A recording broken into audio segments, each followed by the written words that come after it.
Você já parou para se perguntar o que é ansiedade? De onde ela vem? Para que ela serve? Hoje nós vamos falar sobre isso. Oi, gente! Eu sou a Juliana, sou psicóloga e no episódio de hoje nós vamos discutir sobre a ansiedade. Então vamos lá. Se você já parou para perguntar, para se questionar o que é a ansiedade, por que ela existe, quais são os benefícios ou malefícios dessa emoção, eu vou te contar um pouquinho mais agora, tá? Essa emoção, porque é uma emoção, ela vai aparecer como uma forma de alerta, como um despertar para que você consiga prestar atenção ao que está acontecendo ao seu redor, naquele ambiente, enfim. Ou até em alguma possibilidade de acontecer alguma situação. Às vezes não está acontecendo, não aconteceu, mas pode acontecer e a ansiedade ela tá te enviando um alerta para que você fique atento a essa possibilidade. Então, assim, a ansiedade ela vai aparecer em alguns contextos para te alertar de algum perigo, alguma situação difícil, seja real ou imaginária. E aí que tá o ponto. Quando a gente tem uma emoção em excesso, com uma intensidade muito grande, aí sim que ela vai trazer muito mais malefícios do que benefícios. Mas o fato dela simplesmente existir e te emitir alerta de perigo, isso não significa que ela seja ruim, muito pelo contrário. Ela é extremamente útil na nossa vida, no dia a dia. Então, um exemplo básico. Se eu vou atravessar a rua e eu não tenho aquele alerta de perigo, de que pode vir um ônibus descontrolado, um carro descontrolado, ou alguém mexendo no celular enquanto está no volante, eu não tenho esse alerta de perigo no meu corpo e eu posso simplesmente atravessar a rua sem olhar, sem me preocupar com nada. Mesmo se eu estiver no meu direito, dentro da faixa, com o sinal aberto para que eu passe ali na rua. Então, é importante estar atento e a ansiedade ela pode emitir alguns alertas, alguns sinais que são muito importantes e úteis na nossa vida cotidiana, tá? E aí, como eu falei, se tá no excesso, se você sente essa ansiedade de uma forma muito intensa, o seu corpo também vai te dar respostas, vai te dar ali algumas formas de conseguir observar isso. Como, por exemplo, a gente pode desencadear ali algumas crises de ansiedade, falta de ar, suor, tremores, dores no peito, dores abdominais, enfim, algumas coisas ali que o nosso corpo pode emitir de que aquilo já está sendo um pouco intenso demais. E aí tem, assim, 3 coisas que a gente pode entender se essa ansiedade ela está sendo produtiva ou se ela está sendo improdutiva, se ela está te fazendo bem ou, né, se está no excesso ele está te fazendo mal. Nós vamos perceber a frequência em que essa ansiedade acontece, a intensidade em que essa ansiedade acontece e a proporcionalidade, se realmente está proporcional à situação ou se não está proporcional. Então vamos entender que aquele exemplo que eu dei, que uma pessoa vai atravessar a rua, ela sente uma crise de ansiedade em atravessar a rua porque ela imagina que vai vir um ônibus descontrolado, vai bater nela e ela vai morrer. Tá proporcional à situação, essa ansiedade dela? Não. Por quê? Porque se você é uma pessoa que vive, né, você tá aqui na Terra, você precisa sair de casa para ter algumas coisas, compromissos, enfim, ou simplesmente situações comuns do dia a dia, eu vou na padaria comprar um pão, vou no mercado, vou no cabeleireiro, enfim. Provavelmente nesse momento, em algum momento dessa trajetória, você vai precisar atravessar a rua. Então, é uma situação que está no cotidiano. Provavelmente você vai fazer isso com uma certa frequência. E se você tiver uma crise de ansiedade toda vez que você for atravessar uma rua, pensando que um ônibus descontrolado pode vir bater em você e você morrer, essa ansiedade ela não está sendo muito equilibrada, né?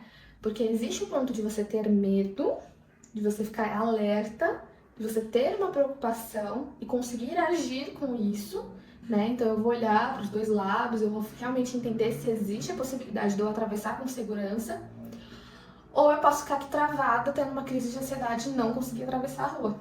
Essa é uma situação em que a ansiedade está sendo desproporcional, provavelmente frequente e, como a gente já entendeu, por desencadear crise de ansiedade, ela está numa intensidade muito grande. Então são 3 pontos que a gente pode analisar, que você aí pode analisar para conseguir entender se a sua emoção ela tá sendo ok, trazendo benefícios para você, ou se ela pode estar trazendo esses malefícios. E aí fica a dica, meu amigo, busca terapia, tá? Caso você identifique um desses 3 pontos, ou ainda mais se você identificar os 3 pontos. Então, assim, algumas pessoas sofrem de transtornos de ansiedade, tem vários transtornos de ansiedade que estão no campo de transtornos de ansiedade, não é só ansiedade. E que tornam essas pessoas sofridas emocionalmente, pessoas que têm muitos pensamentos automáticos, muitos pensamentos que vêm sem ela ter controle e que podem levar a ter um sofrimento muito intenso. E esse sofrimento leva a pessoa a ter emoções mais difíceis e às vezes comportamentos também mais complicados que não vão ajudar ela em nada. Então, principalmente quem tem transtorno de ansiedade, outros transtornos, é importantíssimo que olhe com carinho e que faça terapia, busque um profissional para conseguir auxiliar, para que você consiga ter uma vida mais saudável, plena, feliz, tranquila, para que quando você vai atravessar a rua, você simplesmente fique atenta a atravessar a rua e não desencadeie uma crise de ansiedade toda vez que for atravessar a rua. Claro que a gente também tem crises de ansiedade em momentos específicos, esporádicos da vida. Por exemplo, eu vou tirar a habilitação, vou fazer minha prova para conseguir ter minha habilitação. Não é um processo que a gente faz com tanta frequência, né? Só se você ali repetiu e tudo mais, mas ainda assim, uma hora esse processo vai acabar, né? E tudo bem. Mas enquanto precisa existir esse momento na minha vida, vai ser provavelmente um momento esporádico, assim, de vez em quando eu vou ter acesso a isso. E se de vez em quando eu tenho acesso a isso e eu me sinto ansiosa, nervosa, preocupada com o que pode acontecer, se eu vou passar, se eu não vou, se eu vou ir bem, como que vai ser minha expectativa em relação a isso, é ok. A gente pode ter uma ansiedade um pouco mais elevada em situações esporádicas. Tá tudo certo. Afinal, são situações esporádicas. Mas, se eu sentisse esse nervosismo toda vez que eu vou dirigir, imagina lá, já peguei minha habilitação, já tô dirigindo e toda vez eu fico muito nervosa, muito preocupada. Se vai acontecer uma coisa ruim, se não vai, etc e tal. Esse é um ponto que a gente tem que trabalhar. Então, essas são algumas diferenças que vocês podem conseguir entender aí sobre a ansiedade. O que a gente trata, assim, de forma bem informal, que seria uma ansiedade normal e uma ansiedade anormal. Tem pessoas que também têm uma ansiedade um pouco mais intensa, que tá ali numa linha bem tênue entre ansiedade normal e uma ansiedade em um transtorno de ansiedade. E aí a gente precisa entender vários critérios de transtorno de ansiedade para conseguir definir se realmente existe ali um transtorno, tá? Então não é simplesmente eu tenho essas características que foram ditas no vídeo, eu já tenho um transtorno de ansiedade. Não é bem por aí. Mas já é um sinal de atenção para que você olhe com carinho e, claro, se conseguir fizer sentido, buscar um profissional para te auxiliar quanto a isso.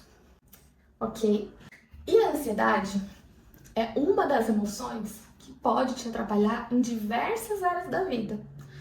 Como eu tenho feito alguns acompanhamentos, eu vou falar um exemplo de um, né? Que é a alimentação, a área da nutrição. Então, eu, né, minha experiência, estou fazendo acompanhamento com nutricionista, tenho algumas dificuldades alimentares e isso abre assim, espaço na minha cabeça para pensar sobre diversas outras situações, diversas outras pessoas que têm transtornos alimentares, que quando estão ansiosas, preocupadas, com medo, enfim, ou até sentindo alguma outra emoção junto, podem recorrer à comida como uma forma de alívio das emoções. E eu entendo que não tem problema nenhum você recorrer à comida para ter um momento de afeto, um momento ali de carinho, enfim. Mas se toda vez que eu tenho uma emoção um pouco mais intensa, eu tenho comer compulsivo, isso também precisa ser tratado com muito carinho, muita atenção, para que isso não desencadeie outros problemas no seu físico, no seu corpo, no seu organismo e na sua saúde mental também, tá? Então, a ansiedade ela pode assim provocar várias interferências em diversas áreas da sua vida. Por isso é muito importante a gente prestar atenção, conseguir olhar para as nossas emoções, identificá-las, aceitá-las, tratá-las com carinho e entender que as emoções fazem parte da vida. E a ansiedade também faz parte da vida. Por mais que às vezes a gente tenha alguns episódios ali de uma ansiedade um pouco mais intensa, um pouco mais difícil, mas não necessariamente vai ser assim para sempre, tá? E a ideia que eu tenho é, sempre que você se trata com carinho, que você aceita a sua emoção e você resolve lidar com ela de uma forma mais amigável, a probabilidade disso passar de forma mais rápida é muito maior do que você ficar lutando contra aquilo. Quanto mais você luta e bate a cabeça naquilo, mais sua cabeça vai ficar doendo, né? Agora, se eu me trato com carinho, eu passo a mão, faço um carinho em alguma coisa, a probabilidade disso passar e eu ficar tranquila é muito maior, certo? Então, assim, espero que você tenha conseguido entender, né, até agora, o que é a ansiedade, quais são as posições ali que a gente pode entender sobre uma ansiedade normal, uma ansiedade anormal e quais são os benefícios e malefícios que a gente pode observar na nossa vida em relação a essa emoção, tá? Quero contar aqui, fazer um relato aqui de uma experiência pessoal que eu tive, que o primeiro contato que eu tive com uma crise de ansiedade, eu já era estudante de psicologia, já estava cursando ali, mas eu não fazia ideia do que estava acontecendo comigo. A primeira vez que eu tive uma crise de ansiedade foi ali numa discussão com uma pessoa, que eu comecei a ficar muito nervosa, muito desesperada, eu comecei a ter falta de ar, tremores, dor no peito, um choro incontrolável, uma fraqueza e... Já falei tremores? Tinha muitos tremores. Então, assim, tudo aconteceu naquele momento. E aí, assim, a pessoa conseguiu me auxiliar, mesmo sem saber também o que estava acontecendo comigo. Eu lembro que naquele momento a gente focou muito na respiração, então, respira, puxa o ar, solta, e eu tentei fazer essa respiração um pouco mais lenta, porque eu tava tipo cachorrinho cansado, respirando assim, muito rápido. E isso faz com que o nosso cérebro fique sem oxigênio e existe a probabilidade de a gente até desmaiar, e que pode ser perigoso.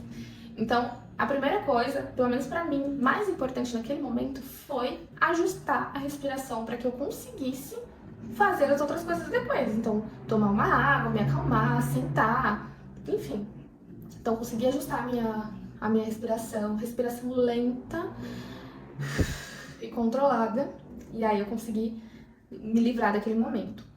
E aí eu fui perceber isso, acho que assim, um ano depois, quando eu comecei a fazer terapia, eu fui percebendo alguns outros movimentos em que eu, né, de outras situações que eu tava vivendo, algumas semelhanças ali de sensações, e aí me remeteu àquele momento em que eu tive uma crise de ansiedade e eu fiquei, caraca, eu já tive uma crise de ansiedade antes, eu não sabia. E assim, eu tô cursando psicologia e eu não sabia disso.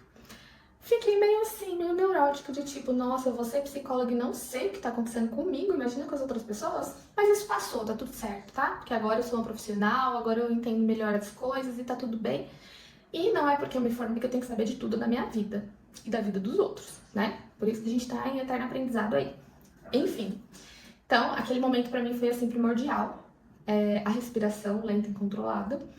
E depois eu fui tratando isso em terapia, fui olhando pra tudo isso com mais carinho, fui me percebendo e a psicóloga foi percebendo que eu era uma pessoa que tava ali naquela linha tênue. Nem necessariamente uma ansiedade normal, mas também não chegava a ser um transtorno de ansiedade. Eu tinha uma ansiedade um pouco mais intensa, com uma frequência um pouco maior, certo? E isso me causava muitos pensamentos automáticos, muitos pensamentos negativos, né? E aí eu fui trabalhando muito isso em terapia e hoje eu percebo que eu consigo encarar isso de uma forma muito melhor. Claro que os pensamentos eles não vão simplesmente parar de existir. Não vão. O pensamento automático vai vir para todo mundo, sim, vai continuar vindo se você é terapeutizado ou não. A diferença é, quando você é terapeutizado, você sabe o que fazer quando os pensamentos automáticos surgem. Agora, quando você não é terapeutizado, vai saber Deus, né? Então, assim, consegui um auxílio muito bom com a terapia. Atualmente também tenho trabalhado bastante sobre essa ansiedade nos projetos pessoais, projetos de trabalho, enfim, que são aquelas preocupações, será que vai dar certo, será que não vai, e aí, o que eu faço, enfim, que pode acabar gerando em procrastinação, de eu me preocupo tanto, eu quero tanto fazer certo, que eu acabo não fazendo, porque, né, fica muito intenso ali as coisas. Então, espero que você tenha conseguido entender o que é a ansiedade, de onde ela vem, como olhar para ela com mais carinho. Fiquei aqui falando um pouquinho dessa experiência pessoal, até para trazer essa humanização, sabe? De que o psicólogo também pode ter ansiedade, também pode ter algumas coisas mais intensas, mas que a gente consegue trabalhar isso muito bem e que a gente consegue trabalhar isso também em terapia, tá bom? Então, fez sentido para você? Espero que sim. Te aguardo para o próximo vídeo. Um beijo e até mais.